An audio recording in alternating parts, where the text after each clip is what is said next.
هدا ورو سوال کړی دی چې موږ وی د علماونو دا خبره اورېدلې ده او تا نه موږ دا اورېدلې ده چې طوفان کله راغی د نوح علیه السلام په قوم باندې نو په هغه وخت کې چې څوک و هغه ټول تباه شو.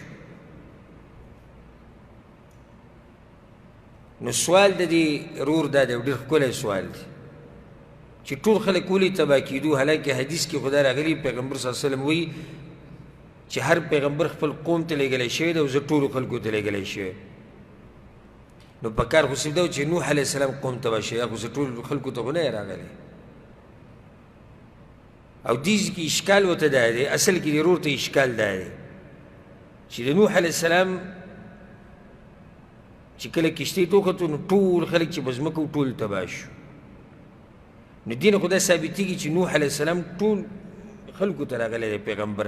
او حالانکې حدیث کې دا دی پیغمبر صلی الله علیه وسلم وایي چې زما نه مخکې چې څومره پیغمبران دي هر یو خپل قوم ته خاص راغلی دی او زه ټولو انسانانو او پیریانو ته راغلی یم. اصل کې ضرور ته دا اشکال دی. نو جواب دا خبره قرآن کې واضحه ده چې دا کوم طوفان چې نوح علیه السلام باندې راغلی و د هغه په قوم باندې نوح علیه السلام و په هغه وخت کې نو الله چې نوح علیه السلام بچ کړی دی او هغه خلک یې بچ کړي چا چې ورسره ایمان راوړی او نور ټول الله غرق کړي دي. ثم اغرقنا الاخرین الله وایي ما چې دغه نیکان او نوح علیه السلام دا مې ترې بچ کړو او نور مې ټول غرق کړو. دغه شان دا واضحه ده چې نوح علیه السلام الله خپل قوم ته صرف لېږلی، انا ارسلنا نوحا الى قومه موږ لېږلی د هغه قوم ته او غرق ټول شو. دا اشکال دی ګوره، غرق ټول شو او الله لېږلی چا ته دی؟ خپل قوم ته دی. یو حدیث کې دا راځي، صحیح حدیث دی، مشهور حدیث دی په صحیح بخاري سے مسلم کې پیغمبر صلی الله علیه وسلم وی الله ماله 15 خبرې راکړي دي چې زما نه مخکیني پیغمبرانو له نه دي ورکړي. هغه 15 کې یوه خبره دا ده وكان النبي يبعث إلى قومه خاصة وبعثت إلى الناس عامة. پیغمبر به خاص خپل قوم ته لېږلی کېدو او زه الله ټولو خلکو ته رالیږلی یم. اوس به دې څه جواب کوو؟ نوح علیه السلام تللی دی صرف خپل قوم ته او تباه شوي دي ټول، غرق شوي دي ټول خلک، صرف کشتۍ والا بچ شوي دي.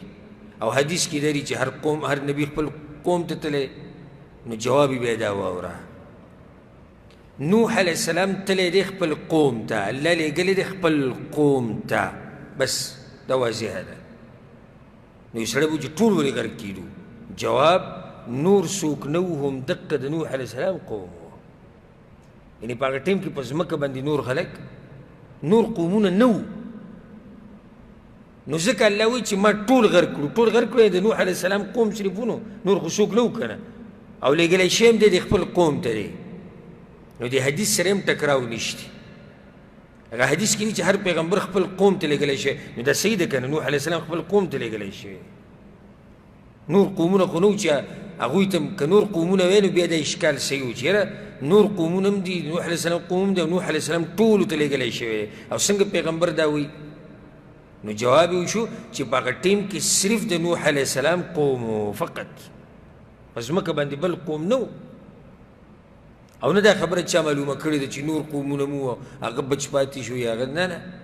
قرآن نه دا ثابته ده چې صرف نوح علیه السلام خپل قوم ته لېږلی شوی. بیا د قرآن نه دا ثابته ده چې کشتۍ والا بچ شوي دي او نور ټول غرق شوي دي. نو دا ټول الله په دې ووي ځکه چې بل قوم نه و، صرف دغه یو قوم و د نوح علیه السلام. تاسو هم په دې جواب پوه شوی که نه؟ نو څه اشکال پاتې نه شو.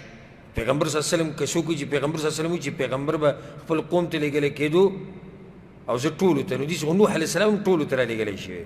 نو جواب دا دی چې نه، نوح علیه السلام خپل قوم ته رالېږلی شوی، بل قوم نه و.